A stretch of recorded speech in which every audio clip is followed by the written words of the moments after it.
Hey all, Doom 2016 is a typical modern first-person shooter, where casually, you have to rip and tear all the way to the end of the game.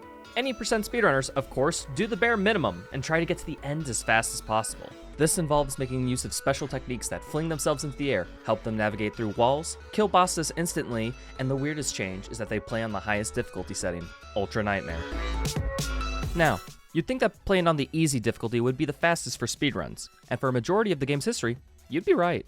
The downfalls of playing on Ultra Nightmare were just too costly, but due to other changes the difficulty makes, it eventually became the fastest way to speedrun the game. And today, I'll be going over the ingenious discoveries that led to Ultra Nightmare being at the top of the any percent leaderboards. So without further ado, let's get into it. Most speedruns are optimal on the lowest difficulty setting for a variety of factors. Namely, enemies deal less damage to you, so you suffer less time losses from unfortunate deaths. Veteran Doom players would know that there are actually very few changes from the I'm too young to die and the nightmare difficulties. Namely, that enemies have very similar HP values between difficulties. As well, enemies attack more frequently and drop less ammo when killed. And that's about it. So, theoretically, there's little difference to running the game on easy or nightmare if you're good enough at avoiding damage and doing combat. Not like that there are many instances in this run anyhow, but you know. Ultra Nightmare is a different beast though. As intended, this difficulty is a challenge mode left by the developers. They force you to play the game on the highest difficulty and also force you to beat it deathless. That means when your HP goes to 0, you'll be brought back right to the beginning of the game. And the beginning of the game has a lot of story cutscenes to introduce you to the premise of the world and what's going on. To improve the quality of life, the developers made it so that you start after the introduction, to skip the 3 minutes of casual downtime, because if you're doing a permadeath, high difficulty playthrough, you likely have played the game a few times and know all this. In the current route for any percent classic, intro is just over 1 minute, meaning a free minute of time save if you just, slide that difficulty slider down to UN. But it wasn't just that easy because of another constraint of Ultra Nightmare. The load checkpoint feature from the menu is disabled on Ultra Nightmare. You know, because abuse of it can prevent deaths, which goes way beyond the dev intention of this challenge mode. And for the longest time, this is what held any percent runners back. Reloading checkpoint allows for a lot of benefits during a speedrun, like skipping cutscenes, teleporting back to a previous location with new equipment, and resetting enemy AI. Up until 2022, the route relied on many uses of the load checkpoint for these purposes. So much so that UN wasn't considered viable by most of the community for the fastest completion. I mean, people still ran Ultra Nightmare, but more as a separate category because the route was different enough that some found it a fun change of pace. So, despite the advantages of Ultra Nightmare being plainly obvious, and hypothesized to be faster since just after the game released, it was clear that the current route would need to change to make it faster. And the first barrier to fall would be finding skips for cutscenes. Where we'll start this story is with two very big skips in the game's history, Cyberdemon and Spider Mastermind skip. Both of these tricks skip big, long cutscenes introducing you to the respective boss. Each cutscene can be cut short by loading a checkpoint partially into it, saving a considerable amount of time. Spider Mastermind skip was originally found by a relative newcomer to the community, Sabuline Horizon. But to properly explain how it works, you'll have to know how the ending cutscene works in this game. After glory killing the boss, Doom Guy is teleported back to Mars so that Samuel Hayden can give the final monologue of the game. I am not the villain in this story. Where this monologue takes place is actually on the map. It's located just beneath the boss arena. If you land there, you actually start the cutscene that leads you into the credits. This was known to be the case for the longest time, but the only known way to activate it was by exploiting a bug using the game's photo mode. The photo mode allowed runners to not die from lethal falls when used right before hitting the ground. And the Samuel Hayden cutscene is way too far underneath the arena, enough height to be floored by a fatal fall. And since photo mode isn't unlocked during a first game playthrough, this variation was impossible to use in any percent runs. And to make a long story short, Daravae has a great video that breaks down in detail how this skip came to fruition, and I highly recommend you check it out for all the details. TLDR, the trick went from finding a way to skip fall damage by using a precise mantle, using an invulnerability trigger left by the devs, to eventually a good old-fashioned rail boost found from testing by wave clipping Prisoner and Seeker.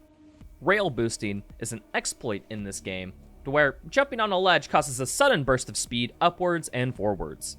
This does not apply to every ledge and is dependent on the amount of frames per second the game is getting. The more FPS, the more speed. This particular type of rail boost has it so that you are on the ground while the rail boost triggers. And the funny thing is that the game keeps this fact in mind while you're in the air.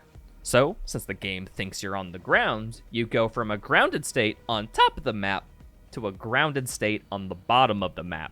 Meaning, you technically never started falling as far as the game is concerned, allowing you to not die and then be able to clip through collision and then get to the final cutscene and end the game.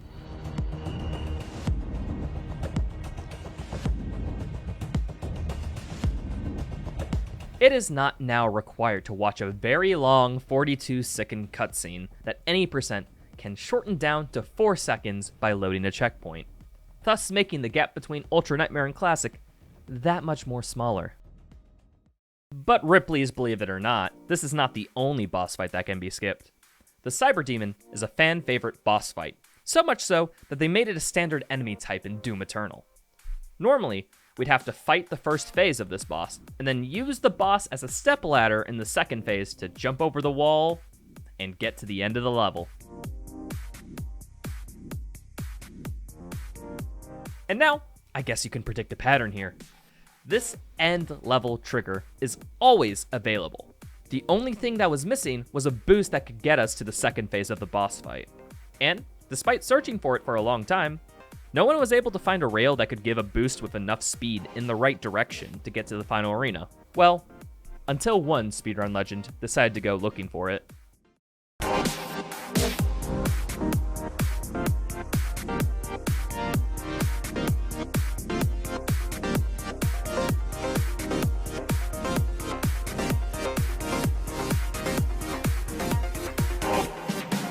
And normally, a fatal fall would occur, but this rail boost has the same properties as the Spider Mastermind rail boost, meaning all is safe. Skipping a total of 2 cutscenes, where of course, Classic would save time over UN, now evening the playing field even further by 20 seconds per cutscene. And, well, since we covered 2 out of 3, I'll briefly mention the Hellguard's boss fight. There is no known way of skipping them. The end's level trigger is located right beneath the boss fight, with no known way of clipping to the ground to activate them, even if it could be reached. The trigger isn't active until the boss is dead, so speedrunners would not be able to skip the fight anyways. This skip, if it were to theoretically happen, would be a holy grail. Runners have to pick up weapons earlier in the run in order to fight this boss quickly, meaning skipping this fight in any capacity will lead to time save all throughout the run. But I'm digressing a bit too much. So now that cutscene differences have been minimized in the any percent run, gameplay-wise, a few levels have been holding us back for Ultra Nightmare. Let's start with Argent Tower. You do 2 very important actions in Argent Tower that carry over to the rest of the run. The first is grabbing the Gauss Cannon. This weapon gives a burst of plasma energy so dense and so fast that it physically pushes the Doom guy backwards, which casually is kind of annoying, but if you turn around, wow. Using this for extra speed in a movement section or extra height in a jump is freaking indispensable. When runners grab the Gauss Cannon in Ultra Nightmare, they get stranded on a floor beneath the final part of the level, to where you'd have to, well, walk up to it, which loses a lot of time over Classic's strategy. Classic is able to avoid this time loss by loading checkpoint upon grabbing the Gauss, and thus teleport right back before the final arena. Speaking of which, this level ends with a big required fight. How the encounter works is that after the second phase is triggered, a timer counts down until the level ends. During this end timer, the speedrun has a very important objective of jumping down the tower and grabbing an ammo crystal. Now, the solution seems quite obvious for making UN save time. grab the Gauss Cannon and the ammo upgrade during the ending timer. However, this is impossible. The timer is way too short, and the Gauss Cannon and Argent Cell are too far apart, meaning it would have to be one or the other. Grabbing the Gauss Cannon is the obvious choice, as it gets immediately put to use after obtaining it, but here is where issues compound. In order to complete the next level, Caddinger Sanctum, quickly, a lot of Gauss ammo is needed for the out-of-bounds navigation. Without using all this Gauss ammo, this route is demonstrably slower. As well, it makes the next level, ARC, slower too, because Gauss is very important for reaching high up invisible ledges. So, runners had two options: accept around a minute time loss after grabbing the Gauss Cannon, or make the route practically impossible by grabbing it after. The decision was obvious. Well, until one trick was found, of course, by Seeker.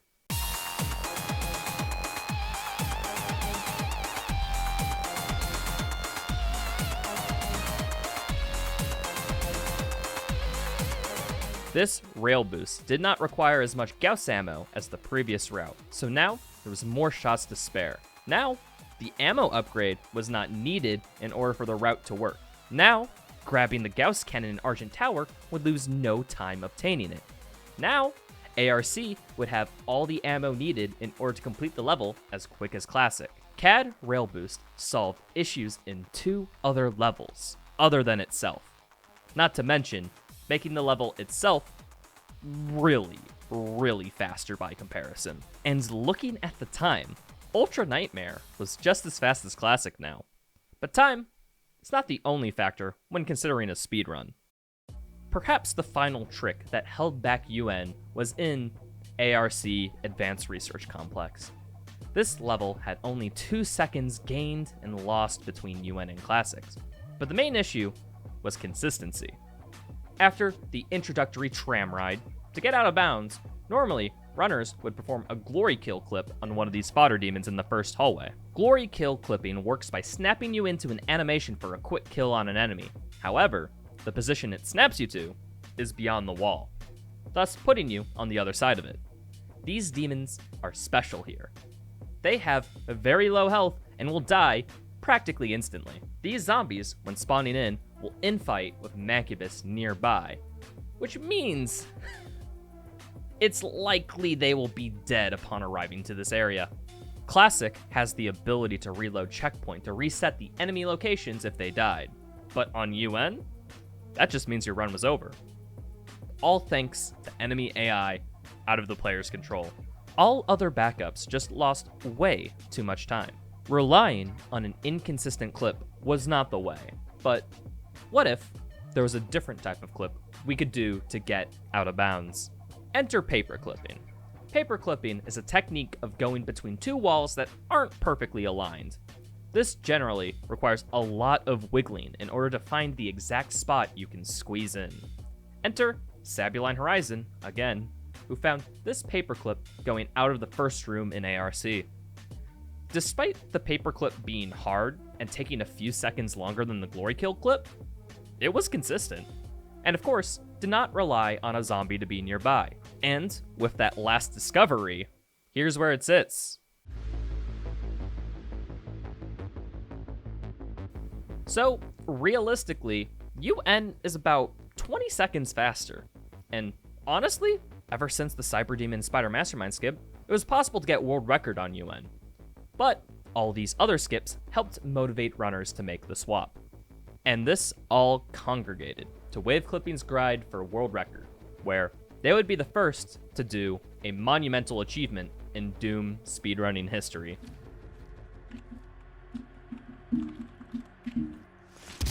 Oh my god. Oh my god, man. Oh! Jesus Christ, man. I haven't been that nervous in a while. My voice is shaking, man. Ultra Nightmare difficulty helped push the category to 16 minutes and 43 seconds by Seeker himself as of the making of this video. UN was now actually faster. In fact, most would argue that it's way better to run than Classic. The reason is that Introduction was Reset Hell. The first level had a really hard platforming section, followed by an even harder paperclip, followed by a rail boost, followed by grabbing the end level trigger through a wall, all of which are pretty easy to lose time to. Now, you don't have to deal with it, making this game about killing demons from hell a little less hell. There is only one section that is appreciably harder on Ultra Nightmare, and that is in Titan's Realm, where in this room, clipping out of bounds is made scarier, because there are enemies in the room shooting at the runner while they are doing the clip. And although if you die, your run is over, but if you die to enemy fire during that, your clip was likely very slow. And if you take the time to kill the enemies, your time would also be pretty slow.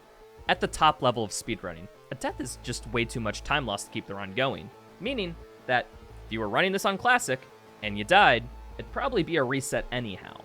So, lower level players who die a lot and are still learning the run could use Classic to practice all the tricks and get a good time, while world record contenders could run on UN to be the best of the best. And theoretically, one more skip or two could lead to yet another minute barrier being broken. But as shown, with enough advancements by an ingenious community, any barrier can be broken. And if you liked that video, make sure to lick that subscribe button and move on to my Patreon. Alright, peace.